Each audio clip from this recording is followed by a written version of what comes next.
Mesdames et messieurs, bonsoir. Bienvenue sur Planète Terre à Terre TV. Ici, l'information est 100% environnementale. Merci de suivre la grande édition du journal télévisé. Journée mondiale des oiseaux migrateurs célébrée ce samedi 13 mai. Le professeur Toussaint Loubéon, ornithologue, nous en parle dans cette édition. Dans le cadre de la semaine de l'Europe au Bénin, les ambassadeurs de l'équipe Europe, aux côtés des autorités béninoises, ont visité plusieurs projets dans la région de Cotonou et à Bomey-Calavi. Vous suivrez les reportages de Julien Tondio dans un instant. À nouveau, bonsoir et bienvenue à cette session d'information entièrement consacrée à l'actualité environnementale. Ce samedi 13 mai, c'était la journée mondiale des oiseaux migrateurs. La journée mondiale des oiseaux migrateurs est célébrée 2 fois par an, le deuxième samedi de mai et d'octobre, afin de refléter la nature cyclique de la migration des oiseaux avec des périodes de migration variables dans les hémisphères nord et sud. Toussaint Loubéon, ornithologue, nous parle de l'intérêt des oiseaux migrateurs pour la biodiversité. La migration, c'est un phénomène je dirais, écologique très connu dans le monde. La migration, c'est un phénomène culturel parce que ça montre qu'il doit y avoir des échanges entre les vivants. Les oiseaux sont une panacée de ces échanges. Et ce qui est spécifiquement par rapport aux oiseaux, c'est que sans cette migration, on ne saurait pas les connaître. L'essence même de la migration, c'est quoi? C'est des migrations trophiques alimentaires. Donc les oiseaux quittent soit l'Europe vers l'Afrique, ou l'Europe vers l'Asie, ou l'Europe vers l'Amérique, pendant les mauvaises saisons, entre griffins, parce que quand il gèle, qu'il y a l'hiver là-bas, ces oiseaux migrent vers les régions un peu chaudes, où ça dégèle, pour pouvoir s'alimenter. Parfois, cette migration peut prendre l'aspect de migration de reproduction aussi. Ces oiseaux migrent pour aller chercher des habitats idéaux pour assurer leur descendance. L'autre chose qui explique l'importance de la migration, c'est que ces oiseaux-là migrent en fait pour montrer aux humains la qualité de vie, parce que quand il n'y a plus la qualité de vie dans leur habitat originel, ça migre vers les habitats idéaux où ils peuvent rechercher leur préférendum écologique, tout ce qui est important pour leur survie. En dehors des insectes, les oiseaux constituent le groupe taxonomique le plus diversifié, c'est-à-dire le plus représenté en nombre d'espèces. La grande majorité des oiseaux migrateurs dépendent des écosystèmes aquatiques au cours de leur cycle de vie. Les zones humides intérieures et côtières, les rivières, les lacs, les ruisseaux, les marais et les étangs sont tous vitaux pour se nourrir, boire ou nicher et aussi comme lieu de repos et de ravitaillement pendant les longs voyages des oiseaux migrateurs. Restons avec le professeur Loubéon qui nous en dit davantage sur ce capital faunique. Au Bénin, dans ma dernière liste, nous sommes à près de 732 espèces qui visitent le Bénin annuellement. Donc c'est un capital déjà faunique que le Bénin peut valoriser. Et mieux, le Bénin a signé des accords de protection des oiseaux et de la faune en général. Par exemple, l'accord Ayewa qui régit le Bénin et les autres pays signataires, les États partis, comme on le dit dans notre jargon, pour protéger les oiseaux migrateurs. Et ça donne des dividendes au pays. En signant ces accords, des projets, des appuis arrivent. La BEP, tous les ans, nous faisons le dénombrement. En janvier, février, nous faisons le dénombrement des oiseaux d'eau migrateurs.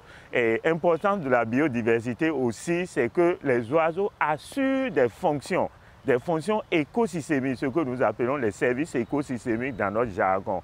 C'est-à-dire l'oiseau, par exemple, suivant le régime alimentaire, quand on prend les insectivores, il nettoie les insectes qu'on peut être les pestes agricoles. Donc c'est déjà une façon de contribuer au maintien des ressources phytogénétiques. L'autre chose, ces oiseaux-là assurent surtout les nectarinidés, ceux qui se nourrissent des nectars, assurent une grande partie de la pollinisation des fleurs, des arbres, des fruits, donc un rôle écologique éminemment important. Et l'autre chose importante pour la biodiversité et pour nous autres Africains, vous me permettez de spécifier à ça, les oiseaux gibiers. Nous mangeons beaucoup. La grande faune a disparu, donc les oiseaux payent ce tribut-là. L'île aux oiseaux, enfin, ça fait partie des îles reconnues au niveau international. C'est une zone humide édifiée par le fleuve Niger. C'est dans la basse vallée du Niger. Et actuellement, territorialement, c'est entre Malanville et Karimama.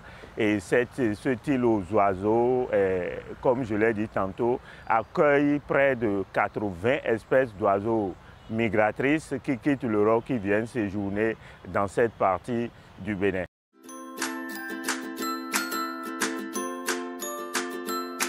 100% Terre vous fait découvrir les merveilles de la nature pour le bien-être de la peau et des cheveux. 100% Terre, c'est des beurres végétaux, des huiles végétales, des graines et des poudres. Passez votre commande en un clic.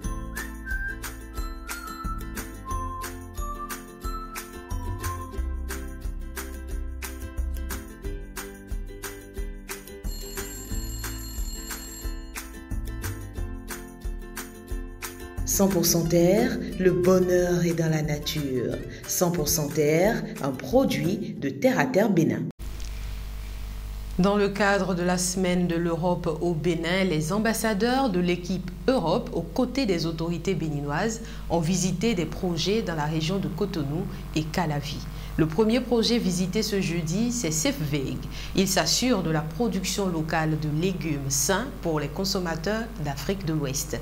D'un financement global de 11,8 millions d'euros pourvu par l'Union européenne et le Royaume des Pays-Bas, Safeveg met en œuvre cette action sur une période de 60 mois dans 3 pays, le Bénin, le Burkina Faso et le Mali. C'est sur l'un des sites de l'association Les Jardins de l'Espoir que la descente s'est faite ce jeudi. Nous nous sommes dit, nous devons nous fédérer nos énergies et travailler ensemble sur la terre qui nous nourrit et qui pourra nous aider vraiment à aider d'autres personnes à consommer de façon plus naturelle. C'est ici, au Jardin de l'Espoir, que la visite des projets a commencé dans le cadre de la célébration de la Semaine de l'Europe avec les ambassadeurs des pays de l'Union européenne et sa délégation au Bénin. Dans ce lieu, la visite était satisfaisante. On a été dans le jardin de l'Espoir et j'étais très heureuse de rencontrer un jardin complètement biologique avec une diversité de production, avec l'association de culture et vraiment avec une force de travail des producteurs et de la directrice qui m'impressionne. C'est ça le futur du Bénin. Je trouve que la production locale, la consommation locale et aussi un projet qui vise à fournir de la nourriture, des légumes, des fruits de qualité aux Béninois, c'est quelque chose qu'il faut fortement soutenir. Au Jardin de l'Espoir, ce n'est pas que la production, mais surtout le développement du lien entre producteurs et consommateurs. Nous avons privilégié ce contact direct consommateurs et producteurs afin qu'ils comprennent comment nous produisons, qu'ils viennent même ici avec nous, travailler avec nous le samedi. On a initié des activités, des initiatives avec nos producteurs, que ce soit, c'était pas seulement du business, mais c'était aussi pour qu'ils sachent qu'il y a une partie sociale qui est de sensibiliser la population sur le type d'alimentation. Nous avons l'offre, la demande, et l'offre du moins, et puis la demande. Au niveau de l'offre, nous avons tout ce qui touche les semences, les pratiques agricoles. Et au niveau de la demande, c'est comment on facilite l'accès au marché, comment on connecte les consommateurs que vous et moi nous sommes avec le produit, des produits de qualité. Le développement de ce lien est la particularité du Jardin de l'Espoir, ce qui a permis à l'association de mieux développer ses produits sur le marché. Là, actuellement, nous avons commencé avec 4 producteurs agricoles. Actuellement, nous sommes à plus de 10 producteurs agricoles qui sont avec nous dans les Jardins de l'Espoir et qui travaillent avec nous, qui nous aident maintenant à aller sur le marché avec des légumes et fruits sains, mais en quantité pour nourrir tout le monde. L'une des mesures prioritaires prévues dans le plan directeur des eaux usées de Cotonou, à Bomé-Calavi, Sémékodji et Porto Novo, est la construction d'une station de traitement de boues de vidange. Le deuxième projet visité par la délégation des ambassadeurs de l'équipe Europe finance et appuie cette mesure dans l'ouest de Cotonou, précisément dans la commune d'Abomey-Calavi. D'un montant global de 11 millions d'euros, l'objectif du projet est d'assurer un accès durable à l'assainissement et d'améliorer les conditions de vie en réduisant les risques de maladies d'origine hydrique. Voici le reportage de Aude-Myriam Salanon et Julien Tongjo.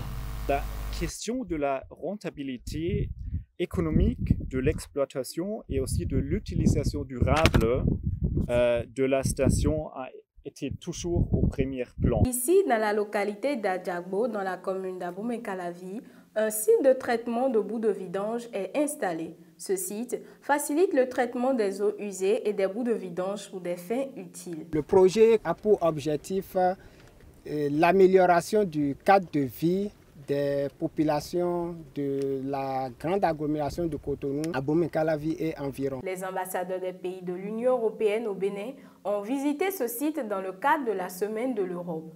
En effet, c'est une station publique qui gère efficacement le traitement de ces déchets issus des ménages. Je peux vous assurer que le traitement des eaux usées est fait parfaitement.